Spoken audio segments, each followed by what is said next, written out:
Good morning. Welcome back to Morning at NTV. My name is Malaki Vilodera. Now today on the Solutions segment, we'll be focusing on the issue of insecurity in the country. And have you grabbed your copies yet? Now the big story in the Daily Monitor is police probes hit list of ministers, members of parliament. And so we have a new hit list that the police has actually put out there. And on this hit list, we have 16 names, including 2 individuals who appeared in the previous hit list. Do you remember the previous hit list? So yes, and that's what we'll be talking about. But this time round, we'll be having that conversation and asking ourselves, what's the place of religion in addressing the issue of insecurity in the country? And so in studios, I'm joined by Dr. Christine Tusime, who is a medical expert. Welcome to the show. Thank you. We're also joined by Mr. Ssenyonga. He is a lawyer. Welcome to the show. Thank you, Mala. Let's talk about this hit list. And it's not the first time we're seeing this, but this is just a fresh list, 16 names under there. What's your take on this from a religious point of view? First of all,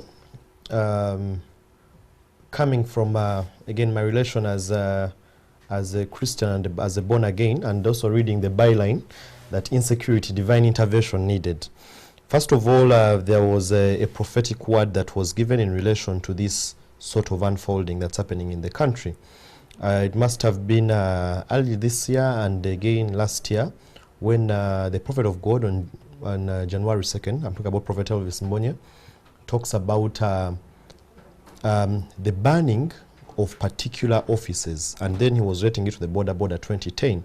And he talks about how particular things are going to be exposed, particular hidden agendas are going to be exposed in relation to security. Now realize that the nature of the story focuses specifically on the borders, brings in highlight the borders, which have been a vehicle of executing organized crime, especially by people within security circles, at least allegedly, or even within the media in the way it has reported.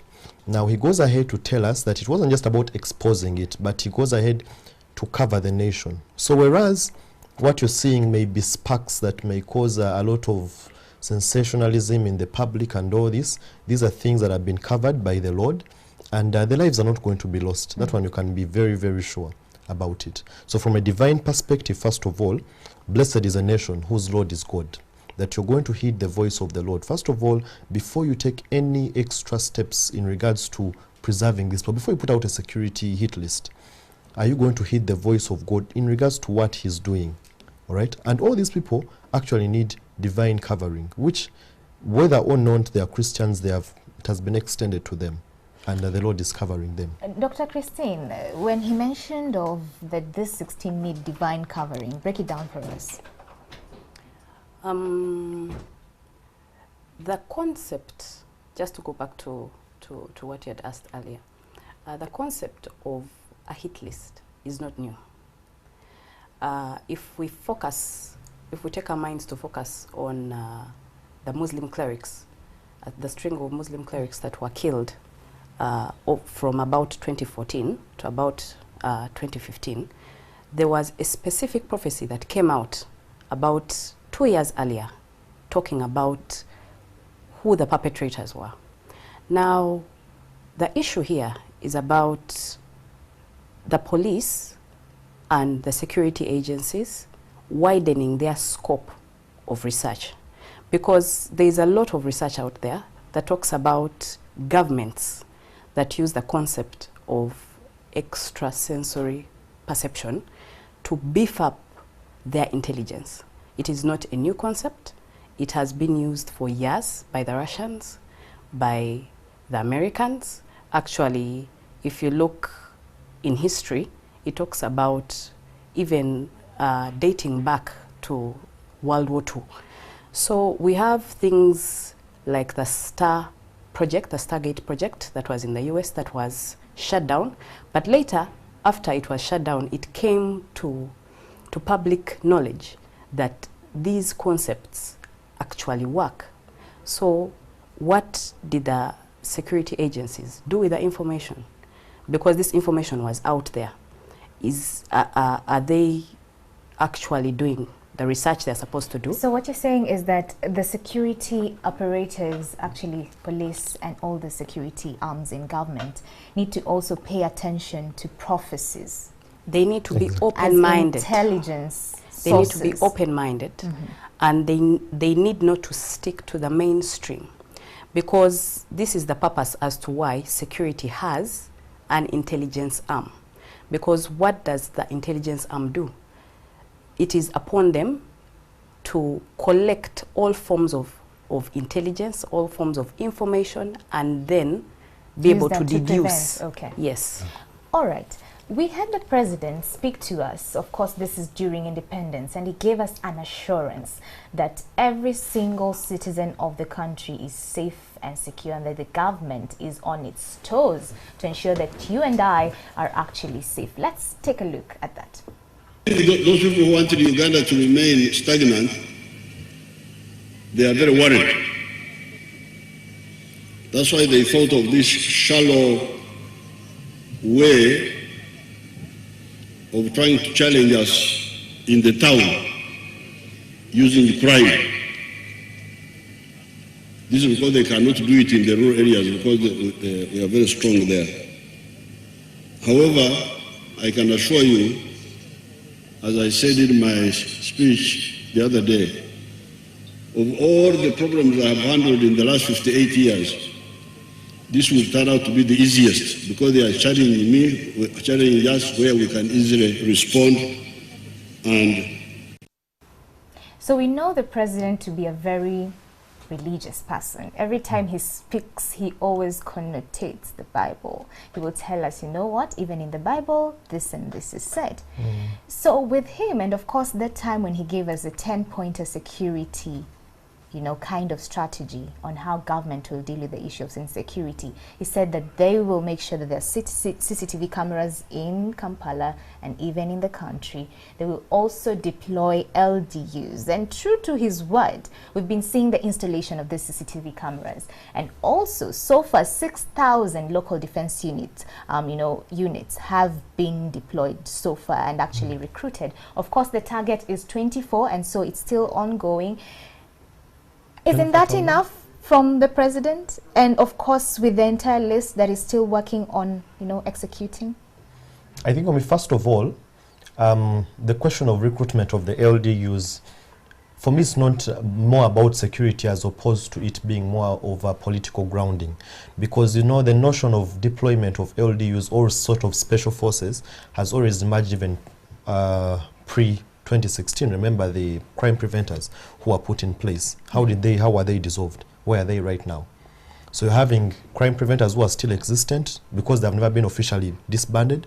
Then you have LDUs being put there. Is that enough? Question emphatically no. Look at the proportion of the numbers. 6,000 against a population of about 40 million people. Yet the population is still growing. The number is still growing. The Yes. target is 24,000 LDUs. Well, 24,000 LDUs in relation to 40,000 people, obviously even in relation to police and other security forces, can be debate of another day. Emphatically, it's not enough. Now, the first statement that you made, the president is a religious man who always refers to the Bible. And true to his word, many of his officials have always referred to divine aspects. Remember during the time of the Entebbe murders and the Massacre murders, you had General or Major General Ivan Koreta on the floor of Parliament referring to the use of, they're going to use witches to help them in, identifying these people.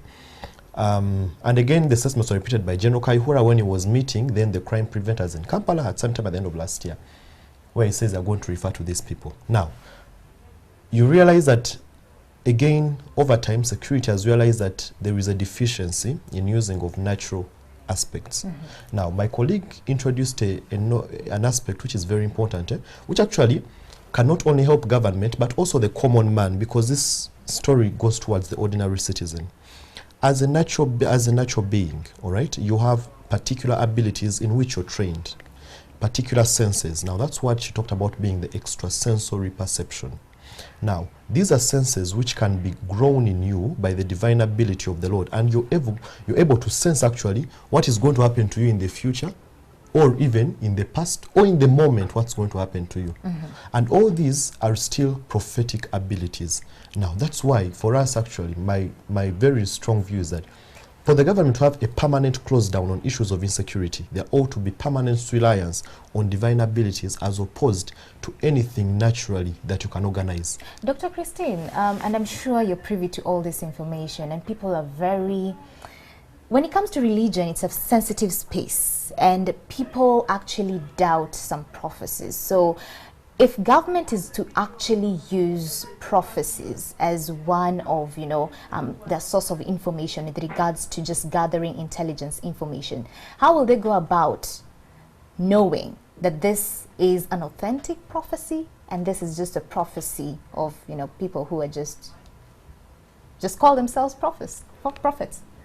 What you ask is a very interesting question.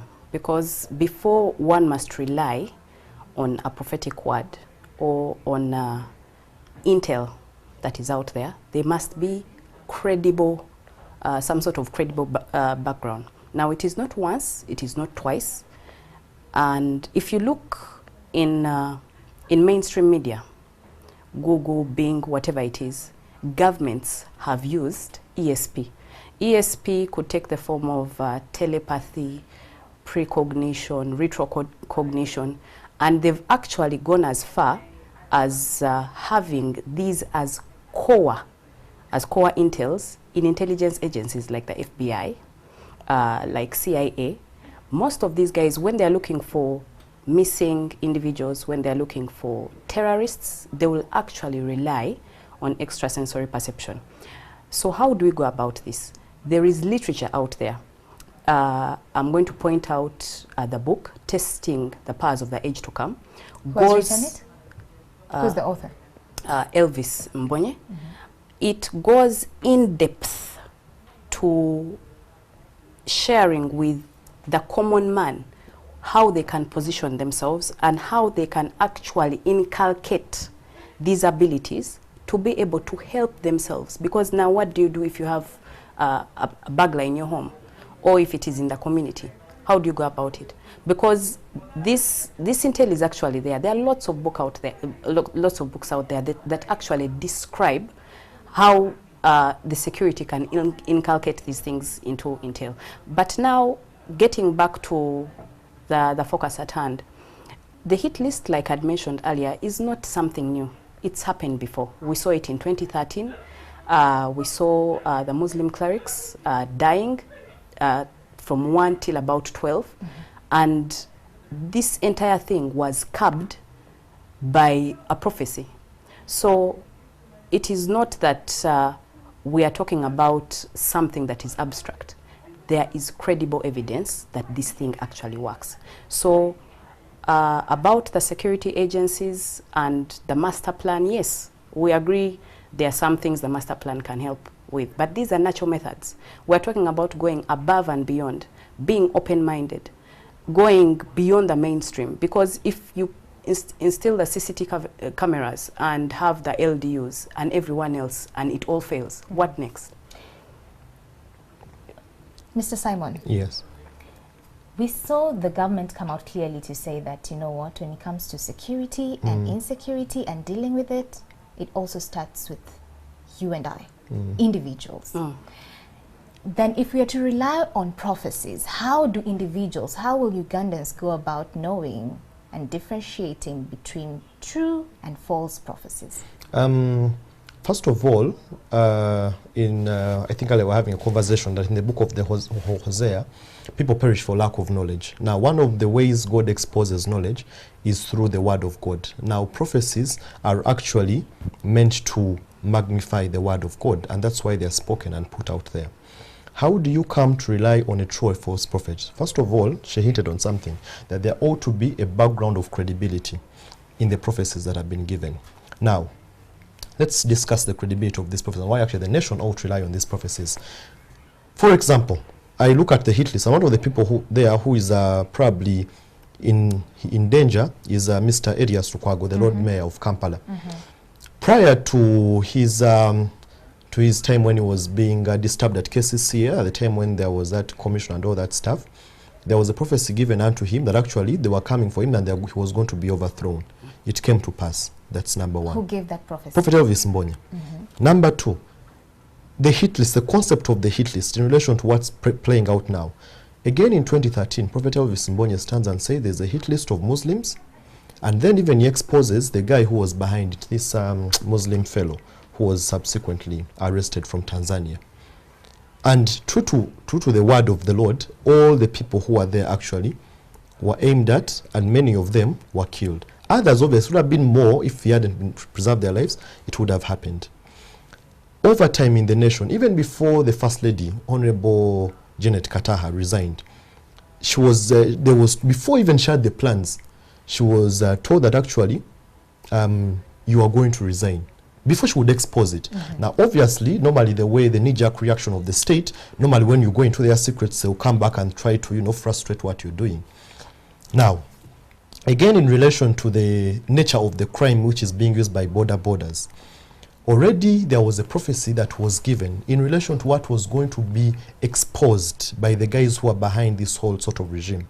The final aspect which even points to the credibility of Prophet Elvis Mbonya, why actually the nation ought to rely on his prophecies, is the prophecy which he called the two bulls prophecy. Now that was something that was unfolding, antagonistic, between General Tumukunde and General Kaihura. Now that was even before General Tumukunde was appointed as a minister.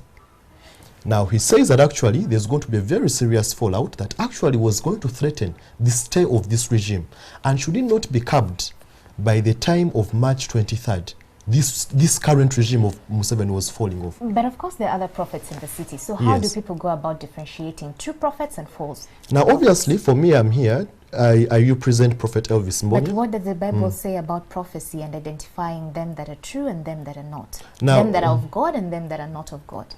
Now obviously the Bible talks about there ought to be a track record of proven prophecies that have come to pass. Right? That's the way you're going to measure. Number two, the prophets are not just about doom and gloom, because the end purpose of the prophetic word is to speak the mind of Christ, which is the mind of comfort, the mind of love. It doesn't cause fear. And that's why whenever a prophetic word comes, there is always a certainty that, look here, yes, you may see these small things happening, but actually they are being curbed at a greater level. So you would have seen the hit list being much more longer and much more lives being threatened. But you see, because you have prophets of God who are genuine, and the one who I know is genuine, Prophet Elvis Mbonya, has gone ahead to cover all these people. And the danger is not actually as media perpetrates it. Because again, I will make a very sensitive statement that many of the guys in the media are actually pawns of the devil. So they perpetrate an agenda of fear, an agenda of uncertainty. And then they will close out, because look at the front page of Daily Monitor. Fear is being instilled. But the prophetic word will never be put at the forefront. Let me tell you, with journalism and principles of journalism are very clear. You only say that which you have evidence to. And with journalism, of course with prophecy, you have to cover it up because, you can go an extra mile to get the clear word of God in terms of just, not putting fear or inflicting fear upon people. But with journalism, you cannot sugarcoat, you cannot wash. But you see, Mala, are you getting my point? Yes. So journalism principles are constant, and we have many Christians and even religious people, Hindus, Muslims, even them that don't believe in any being. But when it comes to professionalism, you stick by the rules of professionalism. Okay, I get your point. So, I'll give a simple incident. So with peppers, we can't be coming to the news and telling you, what, so and so was killed. We have a hit list, but and sugarcoat all that. We are mandated, and it is our role, and we own it to the public and the country at large to tell it as it is. We have no strength or power to, sugarcoat anything. I think, Mala, one of the principles of journalism still is creating balanced coverage. Now, balanced coverage, again, you talk about the different sources of information. Yes. Now, for example, in this country, 1986, I think there was a prominent murder of a one Lutako Mekaira. Reliance was given to the Scotland Yard. All right, and the report was actually, the chaos that actually was caused with Lukwago trying to say, bring out the Scotland Yard report. That was a source of information. Now, the background of Scotland Yard report, actually, many of these people rely on these abilities, which are always very dismissed in the media, our current media. And wherever prophetic words come out, they are dismissed as baloney. But I can assure you, Mala, as day follows night, all these things come to pass one by one. And over time, the nation goes into a state of uncertainty. And over time, they will have to focus their mind on who God is. Now, like it or not, people can try to sound very intelligent as far as they want. One time, they will have to rely on actually where the nation is going, they must rely on the prophetic word. And they must believe in God. You can't keep on saying that, for God and my country. Then when God speaks, you say, no, God did not speak, rather rely on media. That's total pretense. Dr. Christine, can God speak to individuals, common people? Yes, God can speak to individuals. Just like I mentioned earlier, it came out in the US later. It's been published in a book called Phenomena by one of those ladies in the US. And she talked about precise, clear points of what the FBI, what the CIA was doing to beef up security of individuals. Now, there's been a lot of ransom kidnappings in the US. Now, they've been relying on these people. So, coming back to the situation at home, what can we do as individuals to beef up, security at home? Other than the security agencies taking on the master plan and everything, one thing that His Excellency, the President, didn't quite talk about is the fact of doing research, because research will save a lot of funds and a lot of heartache around this, because research has shown, and they even published articles that show the extent of ESP, of divine abilities that can be used within security. So God can actually speak to Yes, individuals? He can. Common man, Yes. like me and you? Yes. Okay. And what you're saying, the core of today's interview, is that we also need to listen to that inner voice as individuals. Yeah. Yes, that's very, very important. Okay. All right. Thank you so much for coming in studios. That has been it for Solutions segment. Thank you so much, Dr. Christine Katusime, medical expert, and Simon Ssenyonga, a lawyer. Thank you, Keep Mala. your views coming. What's your view on this, the place of religion in addressing the issue of insecurity in the country? Remember, the hashtag is morning at NTV. You can also stream us live and drop in your comments. NTV Uganda, that's on Facebook and YouTube pages. Morning at NTV still continues. Up next is Take Note with Flavia Tumusime. Keep it here.